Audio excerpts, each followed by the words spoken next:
Vascaíno do Cerrado. Fala galera vascaína, eu sou o Thiago Fonte, falo direto de Brasília, Distrito Federal, trazendo mais um vídeo para o canal. Vamos trocar uma ideia, atualizações, falar sobre o jogo de ontem, repercussão de um lance que tem chamado a atenção na mídia, né? O Vasco que foi garfado no jogo contra o Palmeiras, entenda como queira, né? Tem gente que fala que é incompetência de árbitro, eu acho que é coisa de gente mal intencionada e eu vou explicar por que no vídeo de hoje, beleza? Bom, antes de falar, só vou pedir para você deixar o joinha, curte o vídeo, se inscreve no canal para dar uma moral para ele ser indicado no YouTube. E agora, antes de trazer as notícias sobre o Vasco, eu vou trazer uma notícia que fiquei sabendo agora há pouco, estava aqui me preparando para gravar o vídeo e falar sobre o Vasco, saiu uma notícia que infelizmente, né, porque a gente fala infelizmente, que a gente pensa no pai de família, no profissional, o atacante Dudu teve uma lesão séria no joelho, naquele lance lá que o Paulinho puxa a bola e ele torce, bota o joelho ali com o pé de apoio, ele teve uma lesão ligamentar, ele rompeu o ligamento do joelho, vai ter que passar por cirurgia nas próximas semanas e está fora não só da Libertadores, mas está fora da temporada 2023 pelo Palmeiras. Olha o tamanho do prejuízo, né? Que aí você tira o principal jogador do time, o cara que tem o salário mais alto, enfim, por causa de quê? Por causa de, não sei se foi ganância, erro de estratégia. Eu não tô falando que é pelo Vasco, não. A gente tá falando com relação ao futebol. O Palmeiras jogou lá de quarta para quinta, não teve tempo de treinar, fazer regenerativo, teve que pegar ônibus, 2 horas de viagem, depois teve que pegar avião, 7 a 8 horas de viagem, não treinou, foi para jogar num campo que é sintético, a gente sabe como é que é pesado jogar num campo sintético e perde seu principal jogador, porque o Abel Ferreira resolveu colocar um time titular contra o Vasco. Há um mês jogando com o time reserva, resolveu colocar um time titular contra o Vasco, pensando que já está classificado na Libertadores, mas esqueceu do resto da temporada, né? E aí, volto a dizer, né, fico triste porque infelizmente é um pai de família, é um profissional que vai ficar... mas tem gente que vai falar, dó eu tenho de mim que sou trabalhador, que vou pra obra, vou trabalhar, não, eu tenho pelo menos eu tenho esse sentimento de que eu não quero que ninguém passe por isso, ficar um tempo sem poder fazer o que gosta ou trabalhar, né? Não importa se ele ganha muito, não importa o que é a vida dele, o que importa é que eu não quero que ninguém passe por essa situação, essa é a minha opinião, né? Então tá aí o Dudu fora da temporada 2023, depois da finta que tomou do Paulinho. Será que vão punir o Vasco também? Tem muito torcedor do Vasco perguntando. Aliás, eu recebi relatos de torcedores do Vasco que foram expulsos da torcida do Palmeiras com criança. E olha só, aí fica falando, torcida amiga, porque lá em São Januário é todo mundo junto. Se isso realmente é verdade, amigo de... eu não vou nem falar, não, porque é um vídeo tranquilo, né? Mas tá aí. Então tá registrado aí. Se alguém souber alguma informação desse tipo, coloca aí que eu trago no próximo vídeo. Bom, vamos falar do Vasco, que é o que interessa, né? Eu falei que existe 6 times brigando para não cair para a segunda divisão. Eu falei Goiás, Bahia, Santos, Vasco, Curitiba e o América Mineiro. O GE trouxe aquela tabela de times que podem cair para a segunda divisão, mas eles trazem ela numa outra perspectiva. Eles trazem em percentual a possibilidade dos times permanecerem na primeira divisão. E ele coloca ali 8 times nessa briga aí. Primeiro o Cruzeiro com 87,5% de chance de ficar, né, na primeira divisão. O Cruzeiro fez o seguinte, o Cruzeiro tem uns 11 jogos que não vence, tá uma guerra do caramba, estão querendo demitir lá, a torcida quer que demita o Pepa, o time não ganha de ninguém, e aí o negócio do Cruzeiro é que ele fez uma gordura lá no primeiro turno, que é o contrário do Vasco, né?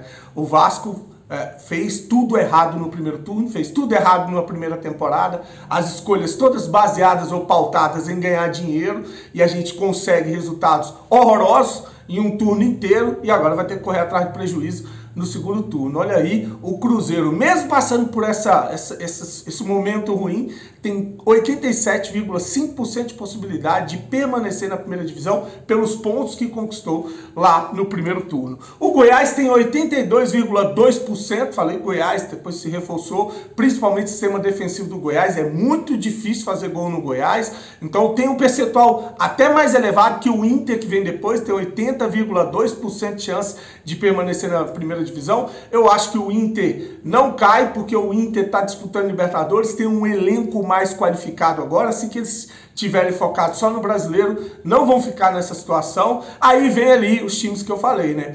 O Bahia, eu já falei do Goiás, o Bahia tem 64,8% de possibilidade de permanecer. Se o Vasco vencer, é lógico, essa possibilidade, ela cai para o Bahia e sobe para o Vasco. O Santos tem 43,6% de chance de permanecer na primeira divisão. O Vasco tem 35,5% de chance de permanecer. Significa que ele tem 65,5% de chance de cair. Já foi de mais de 90%, chegou a 66%. E mesmo com a derrota ontem, baixou para 55,5%.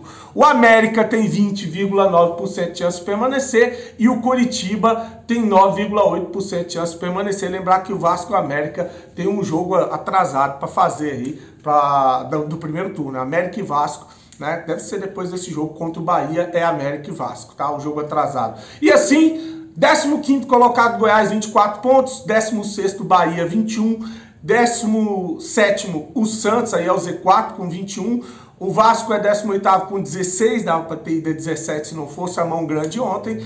O Coritiba tem 14 pontos, é 19º, e o América tem 13 pontos, é 20º. Olha a América chegando aí, né? Então tá aí a situação desse campeonato que a gente está fazendo para não cair para a segunda divisão. O Vasco superou 2 adversários, o América e o Coritiba, por hora, né? Ele precisa superar mais 2 de 3, que é o Santos, Bahia e o Goiás. Né? O Santos, Bahia e o Goiás. O Vasco precisa ser melhor que 2 desses times se ele quiser permanecer na primeira divisão. O Vasco tem jogado bem, melhor do que o Santos, melhor do que o Bahia. O Goiás também tem jogado bem. Aí é o problema que eu falei com relação à má fé no Campeonato Brasileiro.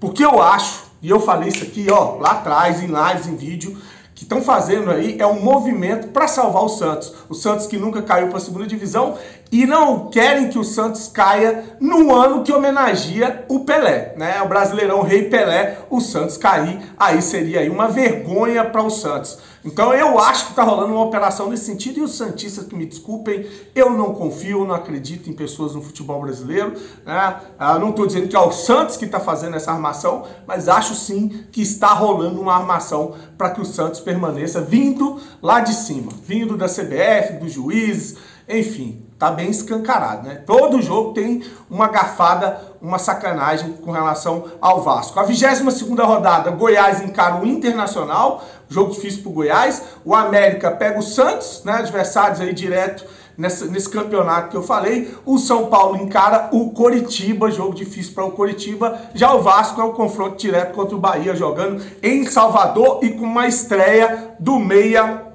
Dimitri Payet. A gente vai ter o 10 em campo. Aí a pergunta é quem vai sair pro Payet entrar. Um jogador que vai sair do meio de campo é o Zé Gabriel. Ele ontem tomou o 3º cartão amarelo, tá fora do jogo contra o Bahia. Aí pode ser que ele recue ali o Praxedes ou o Paulinho, não sei, para poder manter esse meio de campo e só entrar com o Payet, mas aí você vai ficar exposto, porque a função do primeiro volante, o Zé Gabriel, é dar essa proteção ao sistema defensivo. Não sei se algum desses jogadores vai ter essa condição de fazer primeiro volante para não ter que mexer no time, ou se entra um primeiro volante, e aí vai ter que sacar um desses jogadores aí, ou de ataque ou do meio, para o Dimitri Payet estrear. O Ramon Dias falou, né, no pós-jogo sobre o gol anulado, né, que ele acha que com esse gol a sorte do Vasco podia ter sido outra, né? O Vasco podia ter tido uma situação melhor no jogo, e falou também, claro, da evolução do time. Falou que o time agora é um time competitivo. Eu vou deixar aí para você ouvir o técnico Ramon Dias no pós-jogo.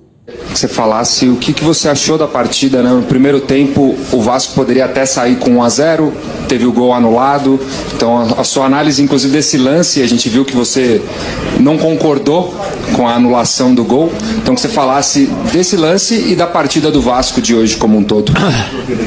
Sí, creo que la cosa más importante cómo jugó el equipo y el progreso que está haciendo en tan poco tiempo de trabajo que tenemos.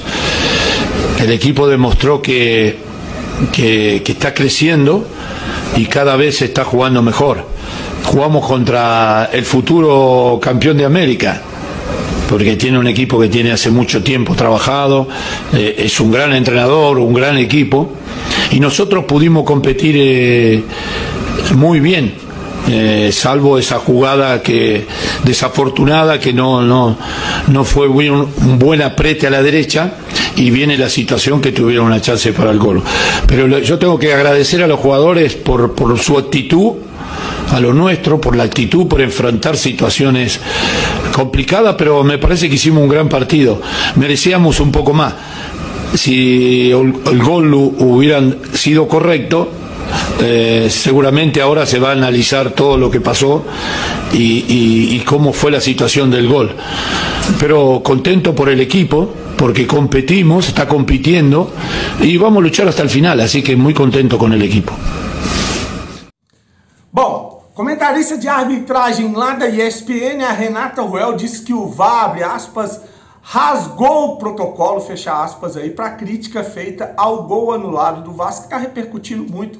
E é só isso, né? É só para virar a roda de debate nos canais e ter audiência, e daqui a pouco não acontece absolutamente nada. Mas ela diz o seguinte, que o campo deu o gol, mas o VAR rasgou o protocolo, porque o gol saiu de um novo lance, de uma nova jogada. Então tá aí mais uma comentarista de arbitragem dizendo aí, ou expondo o erro. Vamos ver a CBF, né? Amanhã lá o CNM, ele deve fazer aquele videozinho da CBF que ele fica defendendo os erros de arbitragem. Vamos ver o que ele vai falar amanhã. Esse árbitro já foi suspenso, viu? Esse Igor Júnior Benevenuto, ele foi suspenso por erro de arbitragem em jogos contra o Palmeiras, inclusive.